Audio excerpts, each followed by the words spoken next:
Hola, ¿cómo están? Bienvenidos. Yo soy Eduardo, soy emprendedor y soy responsable sanitario de mi empresa de control de plagas. Muchas gracias por acompañarme y te voy a invitar que si todavía no te suscribes, lo hagas ahora y actives la campanita. El día de hoy traigo un tema súper interesante sobre un insecticida muy famoso y muy conocido en todo el mundo durante muchos años.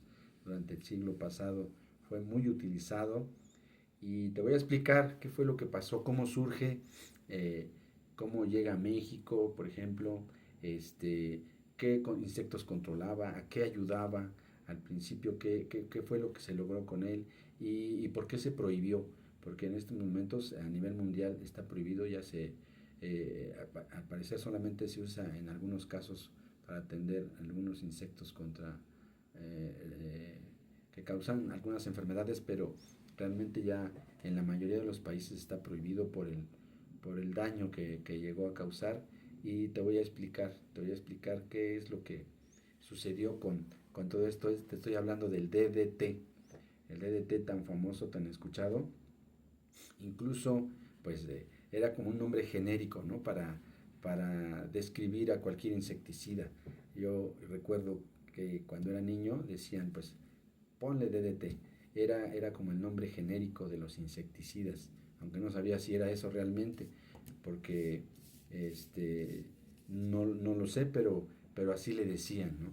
Eso era lo que se usaba comúnmente, porque sí realmente era muy efectivo, pero una de sus características principales es que no tenía olor, entonces también eso era muy riesgoso, porque imagínense que se pusiera en una casa donde hay niños, pero que no se supiera que hay presencia de este insecticida. Así sucedía antes y por eso ahora los insecticidas se les agregó algunos componentes como solventes para que se pudiera advertir que hay presencia de un insecticida. Si no, habría un riesgo, ¿no? Para las personas que están en un entorno determinado. Bueno, del dicloro difenil dicloroetano, así es como se llama, y las siglas son DDT, un poco difícil el nombre, pero bueno, se sintetizó por primera vez en 1874, imagínense, hace pues un poco más de 150 años, pero fue hasta 1939 cuando un científico suizo llamado Paul Hermann Müller,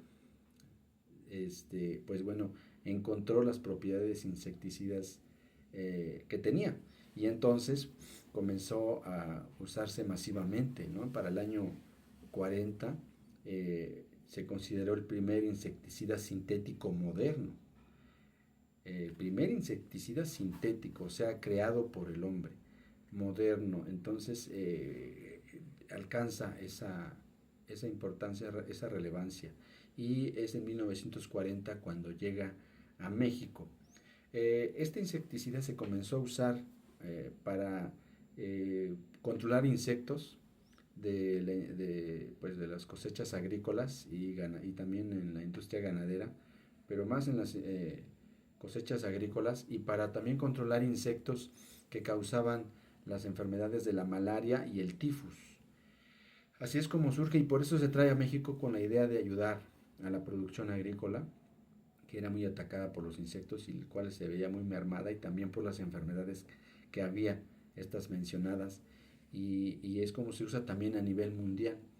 Después de la Segunda Guerra Mundial alcanza un uso masivo en todo el mundo, precisamente porque lo veían como un producto milagroso, ¿no? Entre comillas, porque, bueno, tenía una gran potencia para acabar con los insectos, era de bajo costo y pues aparentemente no había riesgo, había bajo riesgo en su uso. No se había encontrado todavía los efectos secundarios del uso masivo de este producto, pero bueno, comienzan a ver a partir de los años 60 pues una disminución en la población de algunas aves y por ejemplo, que también los huevos de las aves no se, no se desarrollaban de manera correcta y el cascarón era muy delgado y entonces se rompían antes de tiempo.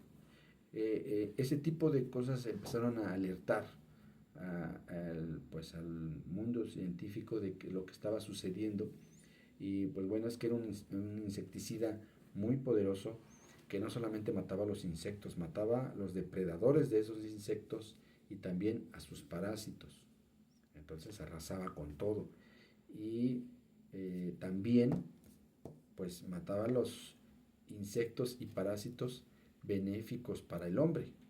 Imagínense si no podía matar abejas, ¿no? Masivamente en una aplicación agrícola, porque no estaba dirigida a ellas, pero pues era un efecto secundario también. Entonces, ese tipo de cosas fueron los que sucedieron. Y a finales de los años 60 hay un estudio que determina que hay presencia de DDT en el 100% de tejidos humanos examinados. Alcanzó a una gran población y con ello trajo muchos problemas posteriormente que se llegó a determinar como carcinógeno, porque también en el cáncer de mama se pudo detectar la presencia del DDT. En una intoxicación crónica se puede llegar a tener convulsiones, fallo respiratorio y posteriormente la muerte a ese grado, ¿no? A ese grado, entre otras cosas que podía provocar algunas otras malestares o enfermedades o fallas, pero esas eran las más importantes. Y también se comenzó a determinar mediante estudios que disminuía la capacidad reproductiva del hombre, en este caso del varón, por la presencia de este producto, de este pues químico en los organismos. Es eso lo que empezó a provocar y empezó a alertar a las autoridades sanitarias acerca del uso de este producto, porque se usaba pues en las cosechas agrícolas. Luego las plantas lo absorbían, sí mataba a los insectos, pero las plantas también absorbían el químico y después al consumirlo el hombre, pues bueno, también lo absorbía. Entonces permanecía mucho en el ambiente y permanecía durante muchos años. Eh, entonces sí había un gran riesgo. De hecho, bueno, ya después, más o menos en los años 70, en 1972, al parecer en Estados Unidos es cuando ya se prohíbe el uso. Comenzó Estados Unidos hasta 1972 fue cuando se determinó que ya no se podía usar y más o menos en el 95, 96, algunos países eliminaron varios usos del DDT. Todavía hasta el 95, 96 todavía lo usaban, pero se comenzó a reducir el uso.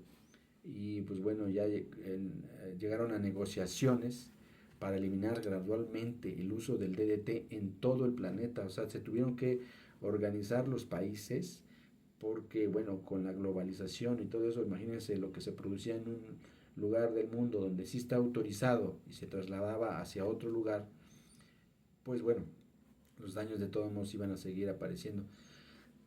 Esto también sucede ahora, no solo con el DDT, que ya se prohibió, sino, por ejemplo, los controladores de plagas urbanos, como en mi caso, tenemos prohibido utilizar eh, insecticidas agrícolas porque tienen una concentración más elevada del ingrediente activo. Entonces no podemos utilizar insecticidas así.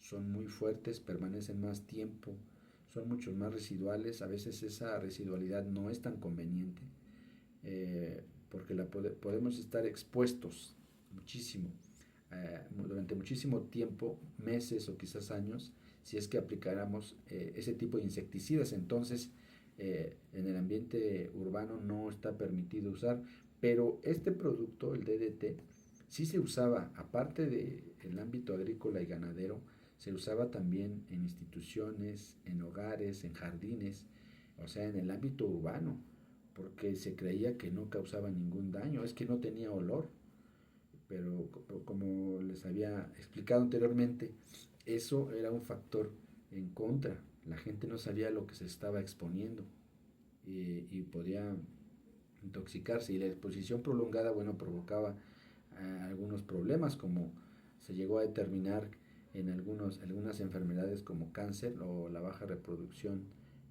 la capacidad reproductiva que, que comenzó a experimentar después los hombres, ¿no? En los países donde se usaba, como aquí en México, ¿no? Donde se determinó eso. En México también se pudo determinar que eso es lo que estaba sucediendo en un estudio donde había hombres canadienses y hombres mexicanos, y se determinó que había mayor presencia en los hombres mexicanos y que estaban teniendo problemas de reproducción.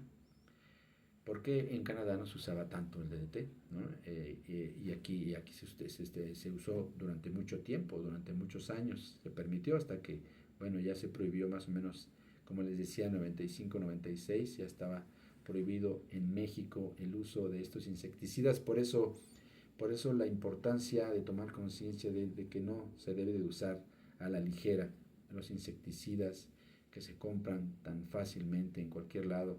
Son productos eh, riesgosos, son productos químicos, y que hay que saberlos manejar. Nosotros hemos tenido capacitación para poder transportar, almacenar, manejar, aplicar estos productos, porque son riesgosos, así están pues estipulados, ¿no?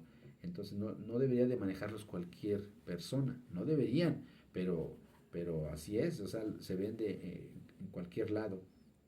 Pero bueno, nosotros tenemos que hacer conciencia a las personas, nos corresponde, de que no lo deberían de hacer, aunque parezca inofensivo, pero la exposición prolongada puede causar daños como los mencionados, o no tan graves, pero sí puede causar algún tipo de daño cuando se entra en contacto con químicos, ya sea vía respiratoria, vía cutánea, y puede provocar pues accidentes lamentables que se han sucedido con personas que han sido afectadas gravemente.